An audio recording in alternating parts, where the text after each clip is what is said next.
हाँ जी guys, so sorry guys, आज सब कुछ ऐसे ही होता है। जिस दिन जल्दी हो रही होती है ना, जिस दिन सब और जल्दी होती है, उस दिन और लेट होता है। हाँ जी, सब लोग प्लीज कैमरा ऑन करो बेटा। जल्दी जल्दी जल्दी जल्दी जल्दी जल्दी जल्दी जल्दी। हाँ जी, तनिषा, मिली जर्न क्या एंट्री सिखाई थी, कैसे बताया था, क्या रूल बताया था, बताओ भाई रूल क्या है।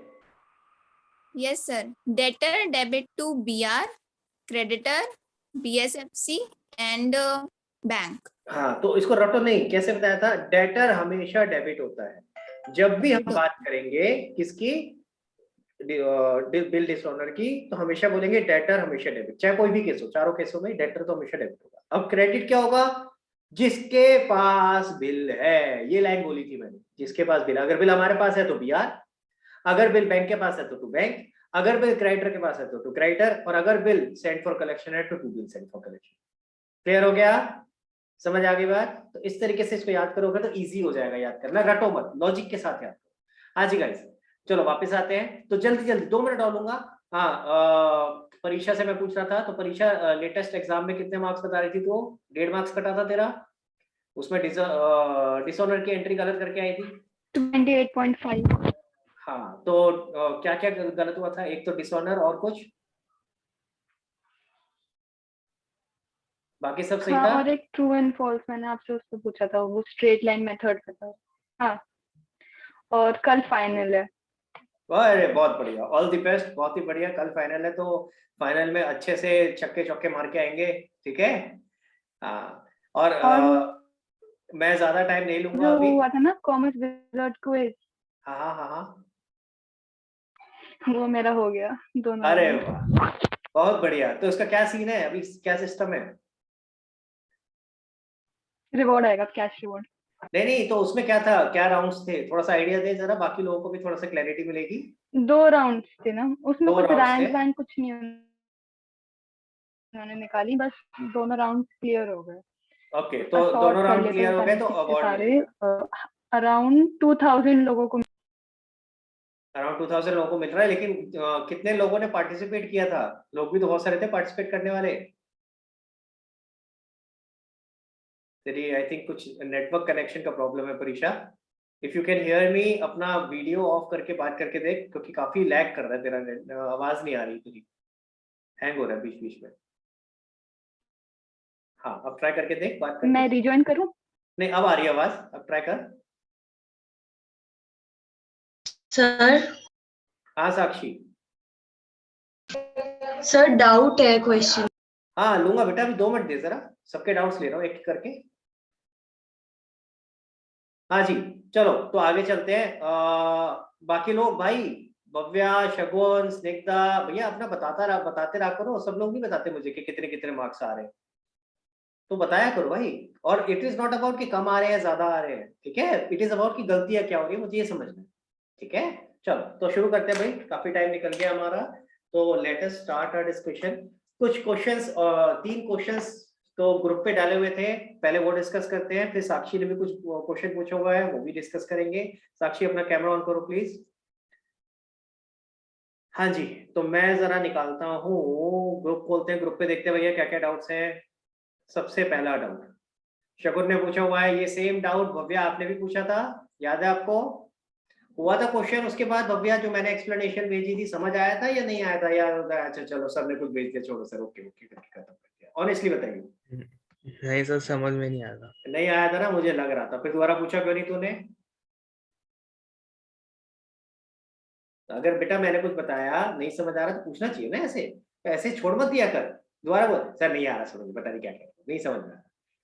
मैंने सोचा था, मुझे पता था कि तेरे को समझ नहीं आएगा, क्योंकि फोन पे बताने वाली चीज नहीं थी। तो मुझे खुद भी यही था कि जब हम क्लास लेंगे तो क्लास में समझाऊंगा। बट मैं वेट कर रहा था शायद तो पूछे मेरे से दोबारा, तो पूछा ही नहीं। तो अगली बार ध्यान रखना, कोई चीज समझ नहीं आ रही तो उसको ऐसे कैजुअली नहीं लो, छोड़ो मत। देखो क्वेश्चन नंबर 10 है, देखो जरा क्वेश्चन नंबर 10 क्या कह रहा है। मिल गया सबको, सबके पास है, ग्रुप पे डाला हुआ है शगुन ने, ठीक है। कह रहा है following information is provided by Vinod and sons on 31 March 2021। क्या इन्फॉर्मेशन है, ट्रायल बैलेंस का एक्सट्रैक्ट दे रखा है, ठीक है।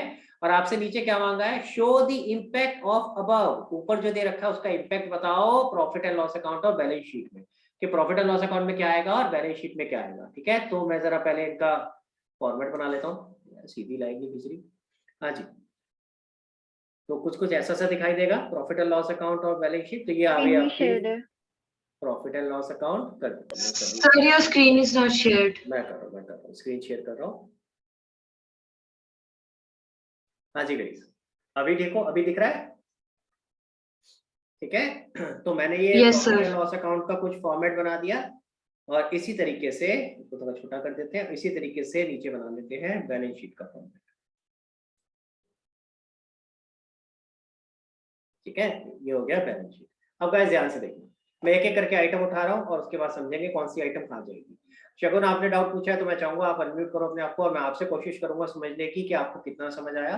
पहला लिखा है loan to Mohan, trial balance के अंदर ये आइटम दे रखी है loan to Mohan.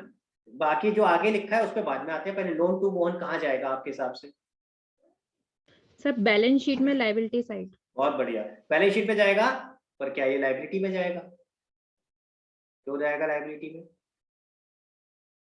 No sir, asset side में जाएगा। हाँ, अब गलती कैसे हो गई? क्योंकि लोन पढ़ा हमने, सिर्फ लोन पढ़ते हम क्या सोचते हैं, लोन तो लायबिलिटी में आता है। अरे पूरा ध्यान से पढ़ो भाई, हमने लोन लिया है या लोन दिया है? हम कौन है बाय द वे शगुन, हमारा नाम क्या है? किसकी बुक्स बन रही है ये?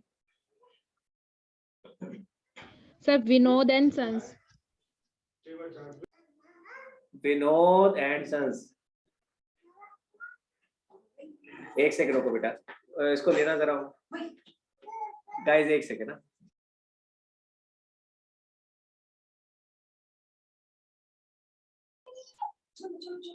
हाँ जी गाइस, तो हम कौन है? Vinod and sons. मेरे बच्चे को भी पढ़ना था, तुम कह रही मेरे को भी पढ़ना है, मेरे को भी पढ़ना है, तो अभी रुक जाओ, अभी इतना टाइम नहीं आया।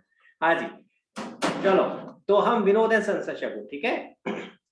हम विनोद एंड सन्स हैं, और क्या लिखा है? लोन टू मोहन, यानी हमने मोहन को लोन दिया है।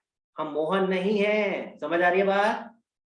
ये पॉइंट क्लियर होना जरूरी है। हम कौन है? Vinod and sons. तो हमने लोन दिया है, तो कहाँ आएगा? एसेट साइड पे। तो यानी कि बैलेंस शीट में मैं यहाँ लिख सकता हूँ लोन टू मोहन, ठीक है, 20,000। गाइस समझ आया यहाँ तक?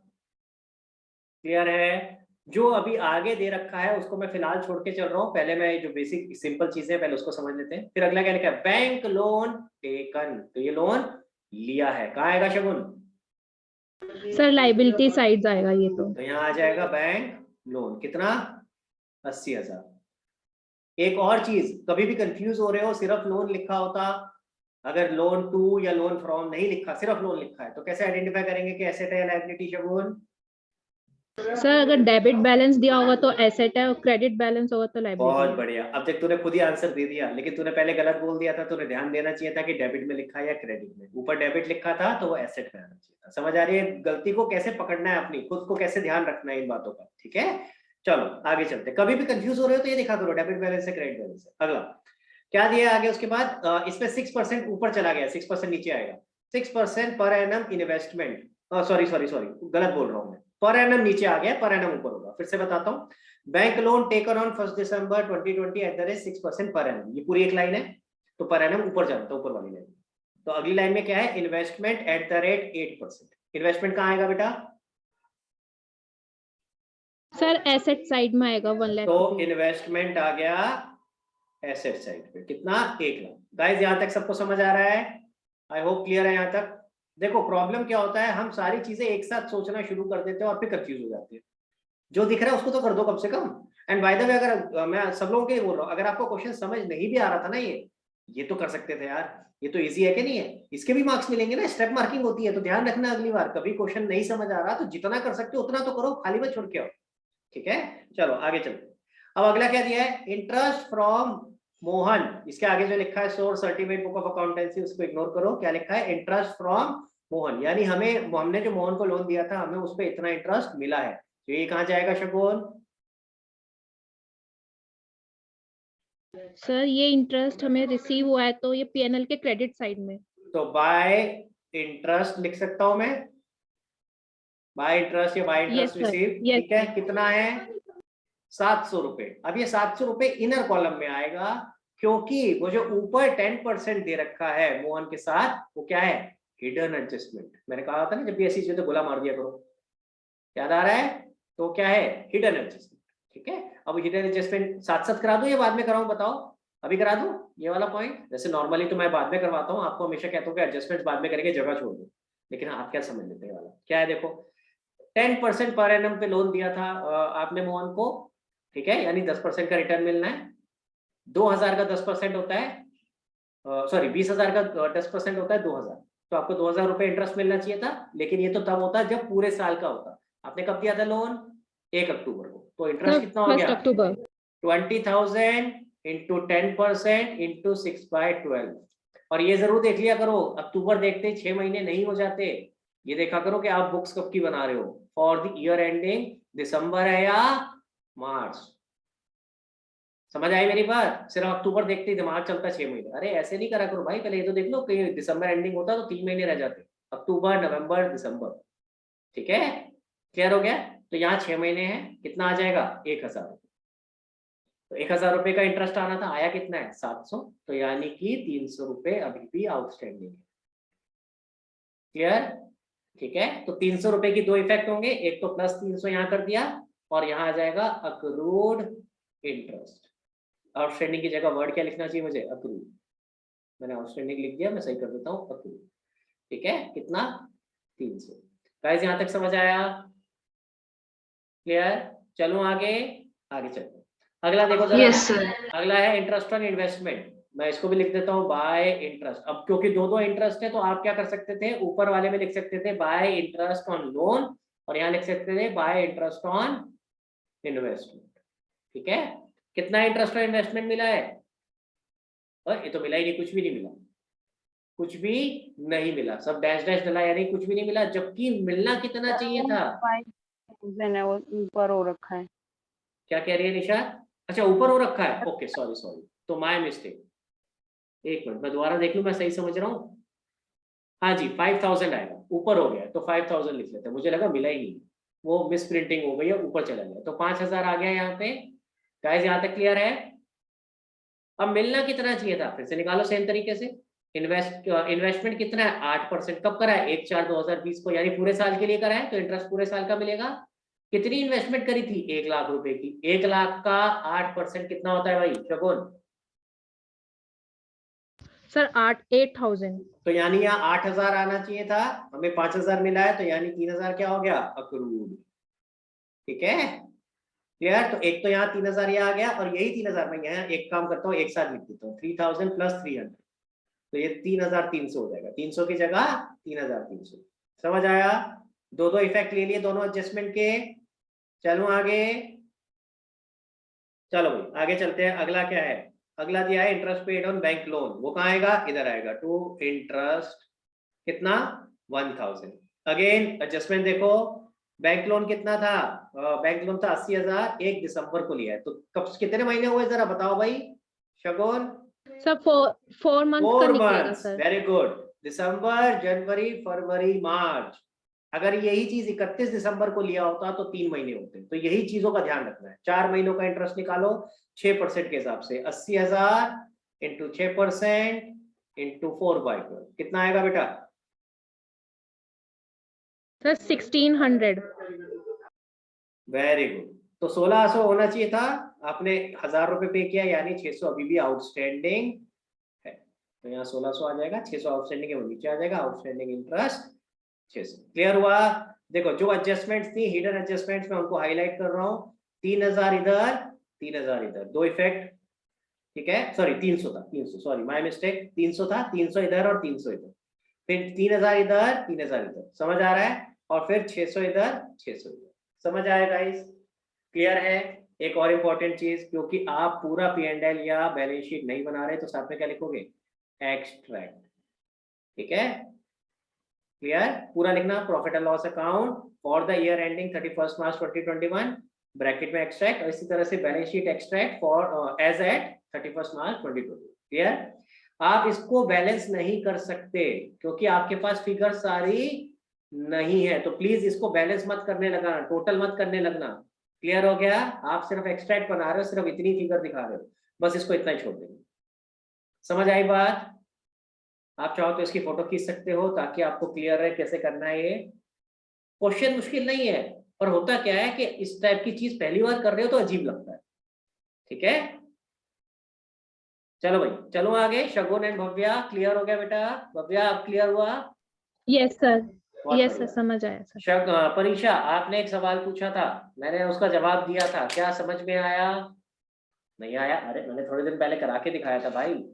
गुड्स अवेलेबल फॉर सेल और goods cost of goods sold, इसमें क्या फर्क है? Cost of goods available for sale and cost of goods sold. देखो जरा यहाँ पे अगर है क्या, मैंने करके दिखाया था आप लोगों को कुछ टाइम पहले, शायद मिल कॉस्ट जाएगा। ऑफ गुड्स सोल्ड कितने आपने बनाए एंड इधर देख, कॉस्ट ऑफ मतलब अवेलेबल इधर फॉर देख, सेल। अभी भी लिखा हुआ है, बच गए हम। याद आया? कॉस्ट ऑफ गुड्स सोल्ड निकालते वक्त फॉर्मूला होता है हमारा opening stock plus net purchase plus direct expense, और उसमें से माइनस करते हैं क्लोजिंग स्टॉक। अगर हम क्लोजिंग स्टॉक माइनस नहीं करें तो वो क्या रिप्रेजेंट करेगा? Cost of goods available for sale. Available कितने थे? ठीक है, अब अगर इसी क्वेश्चन में हम समझे तो हमने क्या बोला था? अवेलेबल थे हमारे पास 7,20,000। 7,20,000 के गुड्स हमारे पास अवेलेबल थे, जिसमें से 1,80,000 के गुड्स हमने रख लिए, हमने नहीं बेचे। समझ आ रही है मेरी बात? क्लियर? रख लिए इन द सेंस बच गए, वैसे रख लिए वर्ड गलत है, ये तो बच जाते हैं ना एंड में, कि इतने बच गए। तो यानी हमने जो गुड्स बेचे वो कितने के गुड्स बेचे? कितने के बेचे भाई? कितना आया? 6 लाख, ये आई ना फिगर? सॉरी 5,40,000। फिर से बता रहा हूं, ध्यान दो। अगर हम समझे इसी क्वेश्चन में जो सामने यहाँ दिख रहा है, मैं चाहूंगा परीक्षा आप खुद करो ये वाला क्वेश्चन और सब लोग खुद करें ये वाला question, 8th question. Cost of goods available for sale, अगर फॉर्मूला मेरे से पूछोगे तो फॉर्मूला क्या है? Opening stock plus net purchase plus direct expense, this is the formula. Clear हो गया? अगर फॉर्मूला पूछोगे तो फॉर्मूला ही है, पर लॉजिक से समझो। यानी cost of goods available for sale का मतलब क्या है? कितने रुपए के गुड्स हमारे पास अवेलेबल थे जो हम बेच सकते थे। ठीक है, अगर इस क्वेश्चन के हिसाब से समझे, 7,20,000 रुपए के गुड्स थे जो हम बेच सकते थे। क्या हमने सारे बेच दिए? Answer is no. कुछ बच गए, कितने के बच गए? 1,80,000 के। यानी हमने बेचे कितने के? अगर इसमें से माइनस करके निकालूं तो क्या आया? 5,40,000। तो हम इसको ऐसे समझ सकते हैं, 7,20,000 के गुड्स थे हमारे पास, 5,40,000 के हमने ड्यूरिंग द ईयर बेच दिए। ठीक है, और बच गए कितने? 1,80,000 के। तो 7,20,000 क्या है? Goods available for sale. 5,40,000 क्या है? कॉस्ट ऑफ गुड्स सोल्ड, जितने के हमने बेचे। ठीक है, और 1,80,000 क्लोजिंग स्टॉक। समझ में आई मेरी बात? हाँ जी, प्लीज एक बार थम्स अप करके बताएंगे सारे लोग अगर क्लियर हुआ तो। मैं ये क्वेश्चन चाहता हूं आप खुद ट्राई करें, अगर फिर भी नहीं होगा तो मैं करके भेज दूंगा, पर एक बार मैं चाहूंगा पहले आप लोग खुद ट्राई करें। फॉर्मूला समझ आ गया सबको? Cost of goods available for sale में क्लोजिंग स्टॉक माइनस नहीं होगा, उसको हटा दो, बाकी सारी चीजें cost of goods available for sale में आ जाएंगी। ठीक है, चलो करके देखना। हाँ जी, अगला क्वेश्चन देखते हैं जरा क्या है।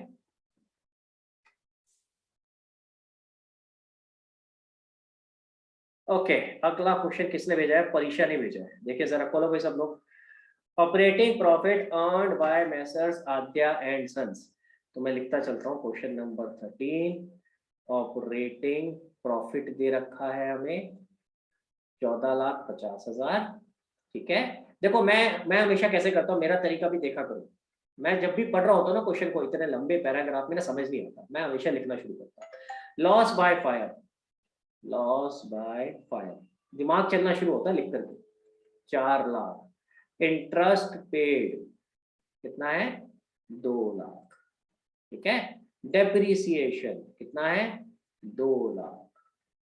सैलरी 3,20,000। पता नहीं, मुझे ऐसी फीलिंग आ रही है कि कुछ तो इसमें फालतू की भी इंफॉर्मेशन होगी जिसका यूज नहीं होगा, क्योंकि जब ज्यादा इंफॉर्मेशन होती है ना तो ऐसा फीलिंग आना शुरू हो जाता है। वेजेस 10,000। फिर क्या है? Profit on sale of machinery कितना? 90,000। एंड देन डिविडेंड रिसीव्ड कितना है भाई? 2,10,000। हाँ जी, मुझे ऑपरेटिंग प्रॉफिट का फॉर्मूला बता दो जरा, क्या होता था फॉर्मूला? परीक्षा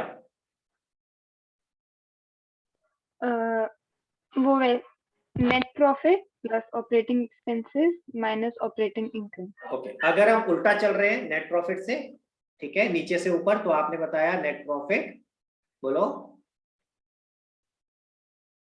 net profit plus operating expenses minus operating operating expenses. income. Are you sure? Are you sure? I मैं am. बोल रहा हूँ I are am. you sure तो दोबारा से देख ले। तो आप बता रहे हो plus operating expenses minus operating income. हाँ जी गाइस, क्या ये फॉर्मूला ठीक है? हाँ निशाद, नहीं सर, ठीक है, उल्टा बोल दिया। क्या होना चाहिए परीक्षा? जरा देखें परीक्षा ने क्या अभी भी समझ में आया परीक्षा को कि नहीं आया? एंड आई एम 99% श्योर नहीं समझ माइनस आया। हाँ बोल। Minus operating expense plus operating income. अभी भी गलत है बेटा, और मुझे लग रहा था कि तेरे दिमाग होता है, अपनी गलती नहीं दिखाई देती। हाँ तनीषा, क्या होगा बेटा? Sir net non profit operating, non operating. रुक जा परीक्षा, अब नहीं, अब गई चांस गया। तनीषा बताओ बेटा, ऐसे तो ना होता। हाँ जी, sir net profit plus non operating expense minus non operating income. समझ आई बात? गलती क्या हुई? और परीक्षा मेरी बात ध्यान से सुनना, मैंने जब आपने फॉर्मूला बताना शुरू किया था, मैंने एक लाइन बोली थी, अगर आप उस पर फोकस करते ना तो आप गलती नहीं करते। क्या क्या बोला था मैंने, बताइए जरा। हाँ, हम उल्टा निकाल रहे हैं। उल्टा चल रहे हैं, मैंने कहा था ना जब नेट प्रॉफिट से चल रहे हैं तो उल्टा चल रहे हैं। तो उल्टा जब चल रहे हैं तो जो चीज ये तो आपने ठीक करा, प्लस और माइनस, प्लस माइनस वाली चीज तो ठीक करी, लेकिन ये ध्यान रखो ना कि जो चीज प्लस या माइनस नहीं होनी थी उसको रिवर्स कर रहे हैं, तो नॉन ऑपरेटिंग आइटम्स को रिवर्स कर रहे हैं। ठीक है, चलो गाइस, फॉर्मूला क्लियर हो गया? और दूसरा फॉर्मूला बताओगे जरा, दूसरा फॉर्मूला बोलो भाई परीक्षा। नहीं, अच्छा, gross profit minus operating expense. Clear हुआ? ठीक है, अब हमें क्या निकालना है? देखो मैं क्वेश्चन को कैसे समझ रहा हूँ, मुझे क्वेश्चन में गिवन है, अगर मैं आपकी जगह होता तो मैं कैसे समझ रहा हूँ? मुझे क्वेश्चन में गिवन है ऑपरेटिंग प्रॉफिट, यानी ऑपरेटिंग प्रॉफिट का फॉर्मूला तो लगेगा ही, इसी से निकलेगी कुछ ना कुछ चीज। ठीक है, इसी में कुछ प्लस माइनस करेंगे तभी आएगा ना। तो मैंने सिंपल सा सोचा ऑपरेटिंग प्रॉफिट का फॉर्मूला क्या है, दोनों फॉर्मूले लिख लिए। अब अगर ध्यान से देखोगे, हमें निकालना है क्वेश्चन में नेट प्रॉफिट और ग्रॉस प्रॉफिट। अब मैं इसमें वैल्यूज डालूंगा तो मेरा नेट प्रॉफिट और ग्रॉस प्रॉफिट निकल आएगा। दो फॉर्मूले हैं, दोनों फॉर्मूले से एक एक चीज मिसिंग फिगर है वो निकल आएगी, करके दिखाता हूँ अभी आपको। ठीक है, क्लियर हो रहा है? बाकी सारी फिगर्स हमारे पास हैं, तो जरा देखते हैं। अब आपको ये पता होना चाहिए नॉन ऑपरेटिंग में क्या आता है और ऑपरेटिंग में क्या आता है, वो बस आपको समझ में आना चाहिए। देखिए जरा, लॉस बाय फायर बताओ जरा, ये किस में आएगा? एक्सपेंस है, ये तो क्लियर है। ठीक है, ऑपरेटिंग है या non operating? Non operating. Non operating expense. अगर किसी को याद नहीं है तो प्लीज इसको याद करो, मैंने बताया था नॉन ऑपरेटिंग एक्सपेंसेस कौन से होते हैं? ट्रिप विल, क्या बोला मैंने? Trip will. मैं दोबारा नहीं बताऊंगा ये क्या होता है, अपनी कॉपी में जाके दोबारा चेक करना। ट्रिप विल की फुल फॉर्म क्या होती थी, इसमें क्या क्या?